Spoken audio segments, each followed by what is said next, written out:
நல்ல பிரியாணி, நல்ல மதிய வேலையில் சாப்பிட்டதுக்கப்புறம் பேசுகிறது, அதுவும் வெறும் தேங்க்ஸ் மட்டும் சொல்கிறது, கண்டிப்பாக உங்களுக்குலாம் ரொம்ப போர் அடிச்சிருக்கோம். இது எப்படி உட்காந்து தூங்காமல் கேட்டிங்கன்னு தெரியல. முதல்ல அதுக்கே ரொம்ப நன்றி. நடுவில் கையெல்லாம் தட்டி பாராட்டிருக்கீங்க, அது மிக்க நன்றி. இந்த படத்தை கேட்கும்போது ஒரு பெரிய பிரமிப்பும் நம்பிக்கையும் இருந்தது. இது எப்படி சாத்தியமாக போகுது அப்படின்னு ஒவ்வொரு படத்துக்கு முன்னாடி ஒரு பெரிய கேள்வி இருக்கும். சரி, நடித்து முடிச்சிருவோம். ஏன்னா கதை கேட்கும்போது மட்டும்தான் அந்த கதையோட அட்ராக்ஷன்ஸு, அதோட வேலை அந்த கதை அட்ராக்ட் பண்ணக்கூடிய பாயிண்ட்ஸ் எல்லாம் தெரியும். நடிக்கும்போது தெரியாது, அது வெறும் கேல்குலேஷன்ஸ் மட்டும்தான். நடித்து முடிச்சதுக்கப்புறம் எனக்கு சுத்தமாக தெரியாது இது எவ்வளோ தூரம் ஒர்க் அவுட் ஆகும். ஒரு 5% தெரியலாம். அப்புறம் வேறு யாரையாவது கூப்பிட்டு வந்து அவங்க பார்த்து எடிட்டரை கேட்டு, எடிட்டர் அசிஸ்டன்ஸ் கேட்டு, இந்த மாதிரிலாம் கேட்டு தான் இந்த சீன் ஒர்க் அவுட் ஆகுதா, அது புரிஞ்சிருக்கா அப்படின்னு யாரையா கேட்டு தெரிஞ்சுப்பேன் மொழிய. ஆனால் அந்த கேட்குற ஒவ்வொரு பாசியும் மொத்த மாலையாக கற்பனை பண்ணவே முடியாது மனசில். ஸோ ஆனால் ஓரளவு நம்பிக்கையோடு தான் நாங்கள் இருந்தோம். உங்களுக்கு ஷோ போகிற முன்னாடி வரைக்கும் நிறைய பேருக்கு போட்டு காமிச்ச ஒரு நம்பிக்கையில் உங்களுக்கும் பிடிக்கும். ஒரு ஆவரேஜ் இல்லை அபோவ் ஆவரேஜில் இந்த படம் வந்து எங்கள் தயாரிப்பாளருக்கு போட்ட காசை எடுத்து கொடுத்துருவோம் அப்படின்னு ஒரு நம்பிக்கையில் இருந்தோம். ஏன்னா என்னுடைய முந்தைய படங்கள்லாம் சரியாக போகாதனால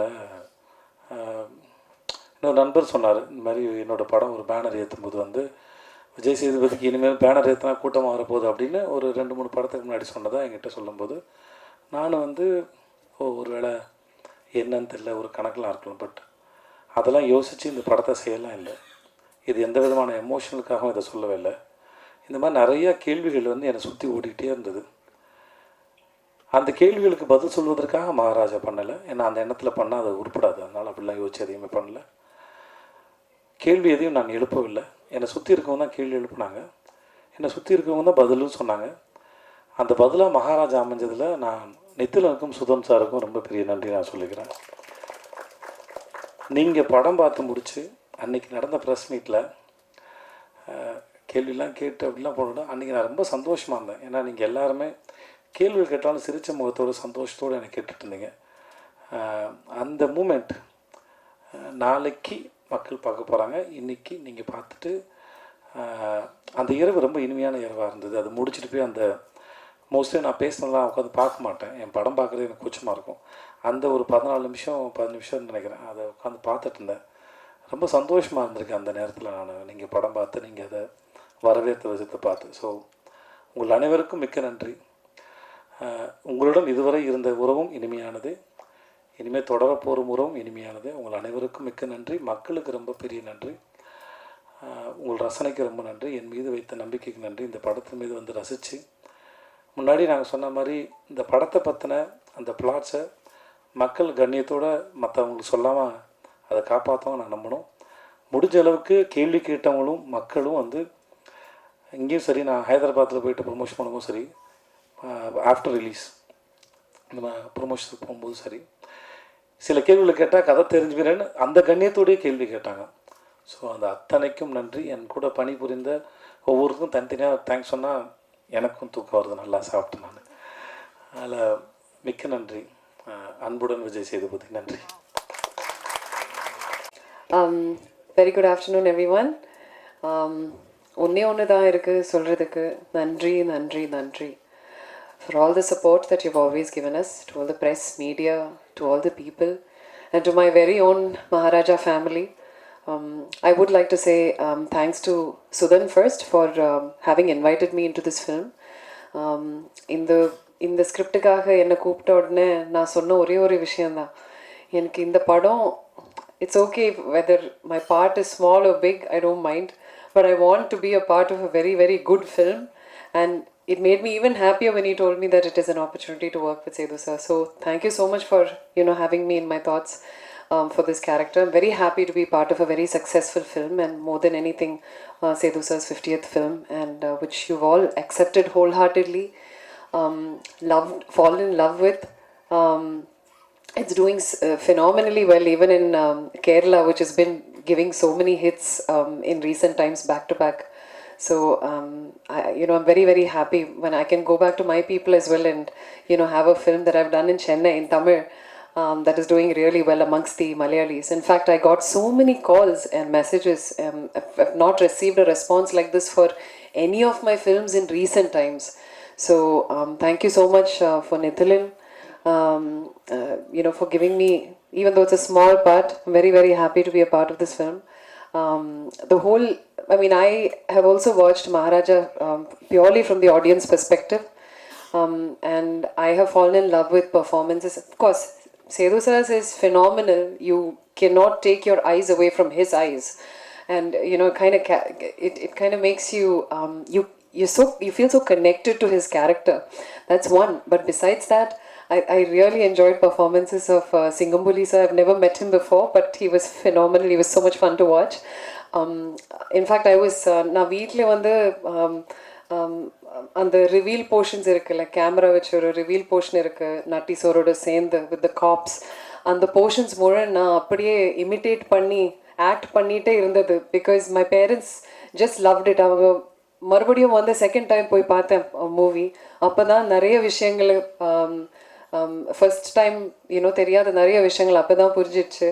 So there are so many hidden, clues, madri, so many hints that has been dropped throughout the screenplay of this film, which is so phenomenally been handled. And of course, the screenplay, the editing by Philomen, and the music, Ajneesh Loknath has done such a phenomenal job. All the actors, everybody. So I'm so happy to be a part of this wonderful team, having delivered such an amazing film, and I can finally happily say that I have one super hit film in my kitty in Tamil cinema, because I've always wanted it and I've always longed for it.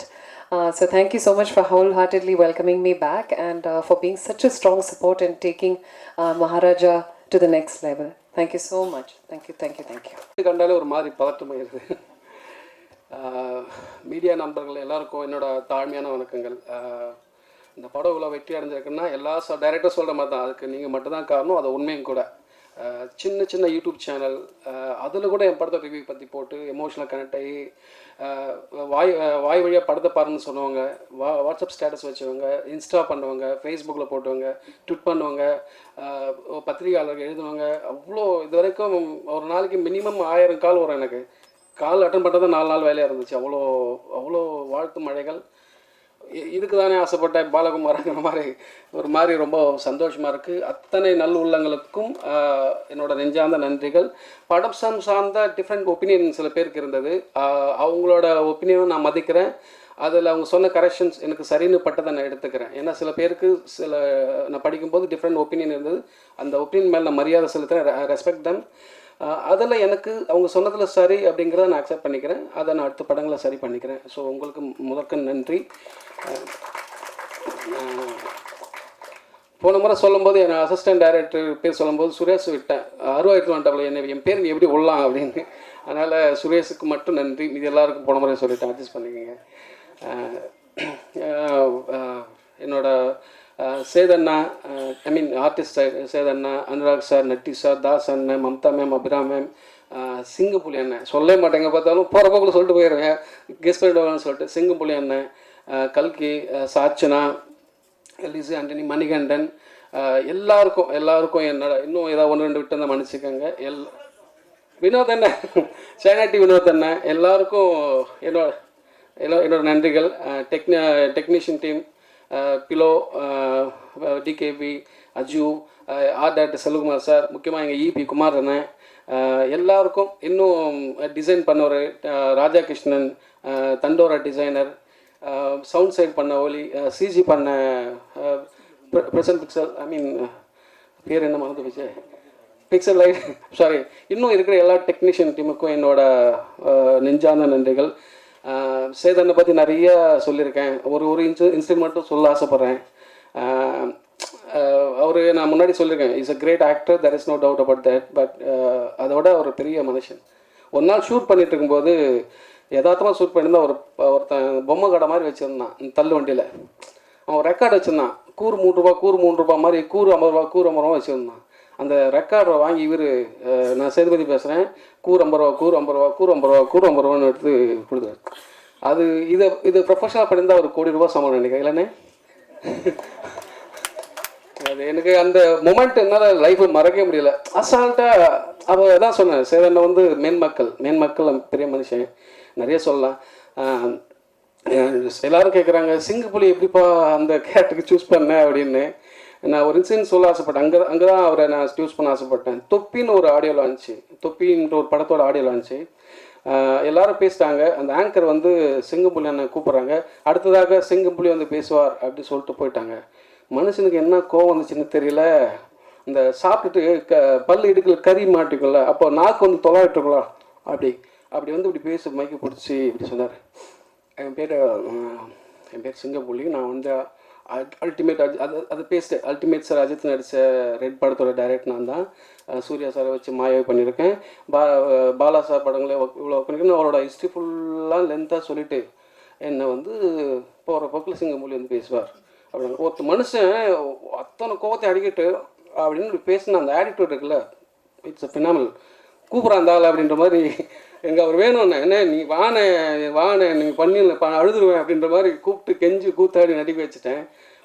Performance பார்த்துருப்பீங்க, அவருக்கு சொல்ல வேணும். So எனக்கு ரொம்ப சந்தோஷமாக இருக்குது. முக்கியமாக இங்கே ஒரு விஷயம் சொல்லணும்னு ஆசைப்பட்டேன். இந்த கதை உருவாகிறதுக்கு நான் ஒரு கிரேசியான வரலாறு உண்டு. சாப்பிட்டுருக்கோம் தூங்கிறாதீங்க. நான் நாளைக்கு முடிச்சுட்டு அடுத்து படம் பண்ணுன்ற முனைப்பில் இருக்கும்போது ஜேவி மீடியா என்னை கமிட் பண்ணாங்க. என்னையும் அண்ணாத்தை டைரக்டர் ராஜ்குமார் அவரையும் கமிட் பண்ணாங்க. கமிட் பண்ணும்போது ஒரு கதை கேட்டாங்க. நான் ஒரு கதை சொன்னேன், எனக்கு ரொம்ப பிடிச்சிருந்துச்சு ஸ்கிரிப்டு. ஃபஸ்ட் டைம் என்னை கூப்பிட்டு அவங்க தான் டைட்டில் பண்ணாங்க தான். ஸோ கதை சொன்னோடனே இப்படி பார்த்தாரு, ஐயோ இதெல்லாம் எப்படி எங்கள் படம் பண்ணுறது பைத்தியக்காரா அப்படின்னாரு அவர். இல்லை என்ன ஒர்க் ஆகணும். ஸோ ஜேவி சார்கிட்ட கூப்பிட்டு போனாங்க. ஜெய்வி சார்கிட்ட கதை சொன்னேன், நீ நல்லா இருக்கடா அப்படின்னு. நல்லா இருக்கடா பண்ணலான்னு சொல்லிட்டு அவர் அப்புறம் அனுப்பிச்சினாரு. அப்புறம் கூட இருந்தவங்க என்ன சொன்னாங்கன்னு தெரியல, மனுஷனுக்கு ஒரு மாதிரி கூப்பிட்டுக்கிட்டே நிற்கல, அது வேணாண்டா எல்லோரும் ஒரு மாதிரியாக சொல்கிறாங்க, எனக்கு ஒரு மாதிரியாக இருக்க, வேறு பண்ணலாமாடா அப்படின்னாரு. இல்லைண்ணே இது ஒர்க் ஆகணும் அப்படின்னு சொல்லிட்டு நான் அமைதியாக இருந்தேன். அப்படி காலங்கள் தள்ளி போயிடுச்சு. அப்புறம் சாந்தனு பாக்யராஜ் சார் பையன் அவர்கிட்ட போய் சொன்னேன். அவருக்கு ரொம்ப பிடிச்சிருந்துச்சு இந்த ஸ்கிரிப்டு. அவர் நிறைய பிடிச்சிருக்கிட்ட கூப்பிட்டு போனார். பாக்யராஜ் சாரையும் கேட்டார், அவருக்கும் கதை கேட்டார், அவருக்கும் ரொம்ப பிடிச்சிருந்துச்சு. அப்புறம் நிறைய பிடிச்சதை கூப்பிட்டு போனார். அப்புறம் ஒரு சமயத்தில் எல்லோரும் போன பந்தல் அடித்த மாதிரி திரும்பி வந்துகிட்டே இருந்தேன். ஒரு மாதிரி டயர்டாகி விட்டுட்டு அதுக்கப்புறம் வேகமாக இன்னொரு ஸ்கிரிப்ட் எழுதுனா, அந்த வேகமாக எழுதின 1 இயரில் எழுதின ஸ்கிரிப்ட் தான் குரங்கு பொம்மை. அது முடித்து ஓரளவுக்கு மரியாதையான பேர் கிடச்சிது. அடுத்து படம் பண்ணலாம் அப்படின்னும்போது சுதன் சார் அட்வான்ஸ் கொடுத்தாரு.